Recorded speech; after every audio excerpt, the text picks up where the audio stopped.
नमस्कार संत्रा बागायतदार बंधूंनो, आज आम्ही आहोत काटोल तालुक्यातील डोरली येथे आम्ही आलो आहोत. राऊळगाव.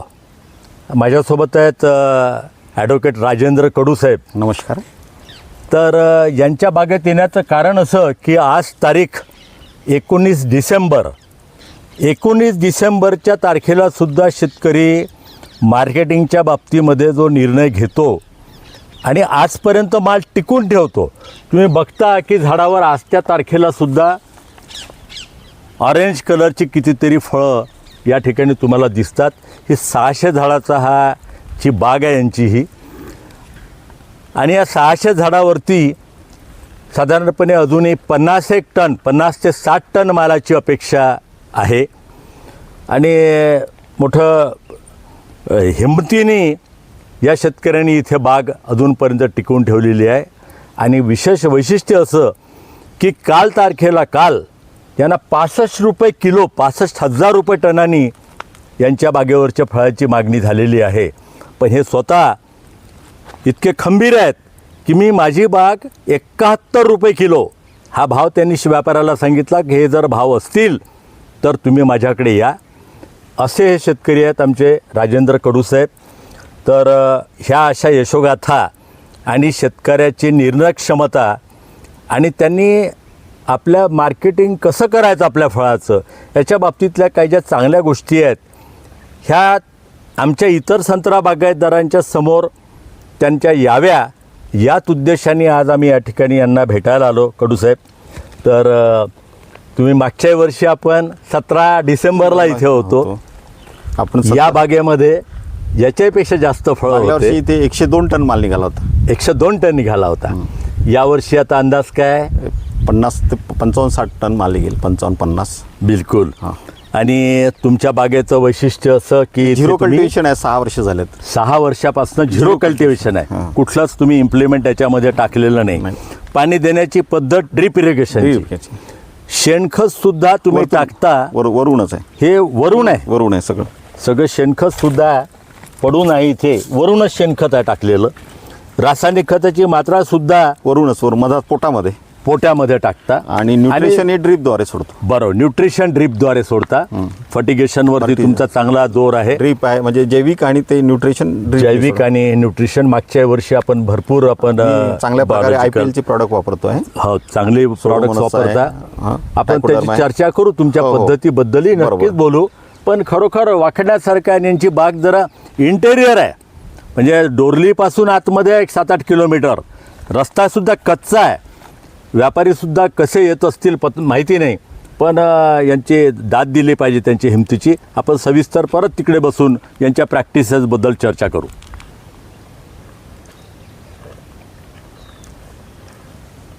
हे पण आहे इकडे त्या आपण जे बंदूक आहे त्याचा सुद्धा एक बारूड त्याच्यामध्ये. हो. संपूर्ण बागेला मशागत कुठली नाही. ड्रीपद्वारे व्हेंचुरीद्वारे फर्टिगेशनची चांगली व्यवस्था यांनी केली आहे. आणि आपण नेहमी जे सांगतो की पिकाला जे संतुलित अन्नद्रव्य व्यवस्थापन जर केलं तर अशा प्रकारचं उत्पादन येतं. कडूसाहेब, तुम्ही इथे फर्टिगेशनचं सगळं दिसतं आहे. तुम्ही काय काय करता? तुमच्याकडलं जसं 05234 0050 13-045 0946 त्याच्यानंतर टायकोडर्मा आहे, सोडोमोनोस आहे IPLचं. अच्छा, याचा आपण वापर करतो. आणि नियमित फर्टिगेशन तर तुमचे किती वेळा झालं असेल असं वाटतं? माझा असा अंदाज आहे की जवळपास 15 वेळा झालंच असेल. 15 वेळा तुम्ही फर्टिगेशनचे डोजेस देतोय दिलेल्या वेगवेगळी खतं. अच्छा. सविस्तर हे झाडं जी आहे हे झाडाचा बुंदा पहा काय सशक्त आहे. आणि झाडाचं प्रुनिंग सुरुवातीला जे केलं त्याच्यामध्ये पहा 1, 2, 3 अशा ज्या फांद्या वेगवेगळ्या फळफांद्या या झाडाची. त्याच्यामुळं काय झालं की बेरिंग कॅपॅसिटी खूप वाढली. आणि झाडाचा बुंदा हा जो सशक्त दिसतो हे इंडिकेशन आहे की या बागेचं मेंटेनन्स चांगलं असल्यामुळे पहा सशक्त बुंदा आहे. हे मुद्दा मी दिसतं. त्याकडून साहेब तुम्ही त्याही बागेमध्ये मोठी बाग ही बाग याच्यामध्ये दरवर्षी सातत्यानं उत्पादन हे तुमचं नाव काटोल तालुक्यामध्ये सगळीकडे सुप्रसिद्ध झालं आहे. कशामुळे तुम्हाला असं जरा त्याच्यामुळं महत्त्वाचं सर झिरो कल्टिवेशन आहे माझं. अच्छा. आणि झिरो कल्टिवेशन असल्यानंतर त्याचं जे पांढरी मुळं तुटल्या नाही जात. हा हा. आणि याच्यामध्ये शेणखत मी वरतून टाकतो, रासायनिकही वरतून वापरतो. बरं. आणि जे न्यूट्रिशन आहे हो. 0946 आहे, हा 3032 आहे, 13045 आहे, हो. हे सगळं ड्रिपने सोडलं जातं. बरं. त्याच्यानंतर याच्यामध्ये मायक्रोरायझा आहे HD फॉर्म मध्ये, हो. तो वर्षातनं 2दा वापरतो मी. अच्छा. त्याच्यामुळे मुळं सशक्त होतं, झाडाची कॅनोपी चांगली आहे. हा जो तुम्ही मुद्दा उपस्थित केला मायक्रोरायझाचा, जमिनीमध्ये हा मायक्रोरायझा ही जी बुरशी आहे हो. ही वाढ होते, जी मुळांची लांबी वाढवते सहजीवी पद्धतीनं राहून. हो. आणि ही जेव्हा आपण खोल नांगरटी करतो तर तुटल्या त्यावेळेला मायक्रोरायझा जो आहे हा डिस्ट्रॉय होतो. हा. आणि फार चांगले आहे त्याचे रिझल्ट तुमच्या झिरो कल्टिवेशनचे आम्ही बघतोच सगळीकडे. माझ्या शेतामध्ये खालच्या भागामध्ये असंख्य प्रमाणात गांडूळ दिसेल तुम्हाला. अच्छा. ही चांगलं लोकांना याच्यासाठी एक मेसेज याच्यापासून जातो की बागा खूप खोल नांगरटी मशागत न करता न केलेली बरी. हो. खूप बाग दिसायला स्वच्छ दिसेल, पण आता तुमच्या बागेचं जे सशक्त बाग आणि तुमच्या बागेतलं जे दिसतं एकंदरीत उत्पादन, आता हे जे आहे हे 13 वर्षाचं झाड आहे. बरोबर 13 वर्षाची झाड आहेत. अच्छा. आणि याला 2 वर्ष अगोदर आम्ही प्रुनिंग पण केलेलं आहे. Pruning Cut केलेलं केलेलं आहे. बरं. मागल्या वर्षी इथे 102 टन माल निघाला, तर यावर्षी 50-55 टनाची हे आहे. म्हणजे काल जशी बाग मागितली, बरोबर. आम्हाला जसं 65,000 रुपये मला पटलं नाही, मी म्हटलं 71च्या वरती बोल बाबा. अच्छा. हां. वा वा वा. मी आमच्याकडे जेव्हा आमच्या एका टावरी म्हणून शेतकरी आहे, त्यांनी 55 रुपये किलोने बाग विकली, तुम्ही तर खूप आनंद झाला. हो. मी अभिनंदन करायला मी गेलो, हो.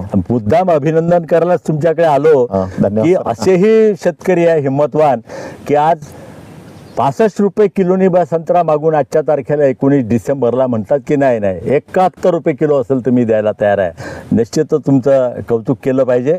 आणि तुम्ही जे परत सांगितलं की तुम्ही याला वर्षातून मग आता लोकांची फळगळीचा प्रॉब्लेम मुख्य. आम्ही त्याच्यामध्ये जसं हां. 2दा बायोहर्ज हा. आणि टायकोडर्मा 2दा सोडला जातो. बरं बरं. म्हणजे ड्रीप मधून सोडता की ड्रेंचिंग करता? ड्रीप मधून. ड्रीप मधून म्हणजे 2-3 कॉम्बिनेशन असं मिक्स करून सगळं ड्रीप. काय काय असं बायोवर सोडता अजून?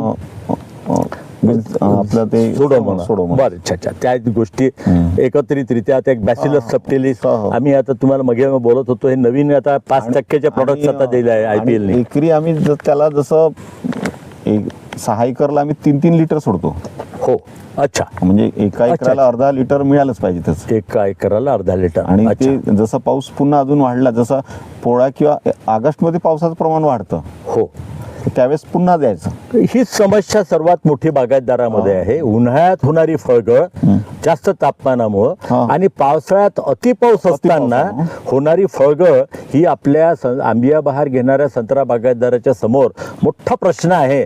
आणि तुमच्या बागेमध्ये झिरो कल्टिवेशनमुळं अतिपावसाचा कुठं परिणामच होत नाही, पाणी मुरतच नाही. आता आपण बसलो आणि आमच्या लोक जे बागा खूप मशागत करतात त्या ठिकाणी पावसाचं येणारं पाणी मुरतं आणि त्या पाण्या पाय फसतात शेतकऱ्याच्या बागेत. या तुमच्या बागेमध्ये पावसाळ्यात आम्ही स्प्रिंग करू शकतो, पावसाळ्यात आम्ही चालू शकतो, फिरू शकतो. निश्चितपणे हा जो मेसेज तुमच्यापासून जो जातो आणि आमच्या आंबिया बहार घेणाऱ्या संत्रा बागायतदारांचा हा प्रश्न सातत्यानं राज्य पातळीवर सगळीकडे भेळसावतो की आमचा बगीचा फुटला होता, फळं होती, पावसाळ्यामध्ये गळून गेली, म्हणून आता आमचं काय करायचं. हा. तर ही समस्या तुम्ही आजच्या तारखेला इतकी फळं टिकून ठेवली, निश्चितपणे अभिनंदनास्पद. या हिमतीनं तुम्ही आतापर्यंत माल टिकून ठेवला म्हणून हे बाजारभाव दिसतात आहे. नाहीतर सगळ्या लोकांनी 25 रुपये 30 रुपये 35 रुपये किलोनी आपला संत्रा विक्री केला. यंदा माल उपलब्धता कमी होती उलट. म्हणजे थोडं वाट पाहून किंवा याची जी फळं टिकवण्यासाठी काय उपाययोजना करता तुम्ही? इनोवासिल पण वापरलाय, सिलिकॉन वापरलेला आहे, पोटॅशचे खतं वापरले, बुरशीनाशक वापरले चांगले. ह्या सगळ्या गोष्टी आमच्या इतर संत्रा बागायतदारांनी सुद्धा एकमेकाचा अनुभव, एकमेकांसोबत सुसंवाद साधून ह्या काहीतरी अंगीकारल्या पाहिजे. आणि इतके चांगल्या भाव तुमच्यासारखे जर भाव मिळाले पाहिजे अशी सगळ्या निश्चितपणे तुम्ही ज्या पद्धतीनं करता, हिमतीनं काम करता, तुमचं अभिनंदन. आमच्या प्रगती ॲग्रोतर्फे धन्यवाद, तुमचं अभिनंदन या ठिकाणी.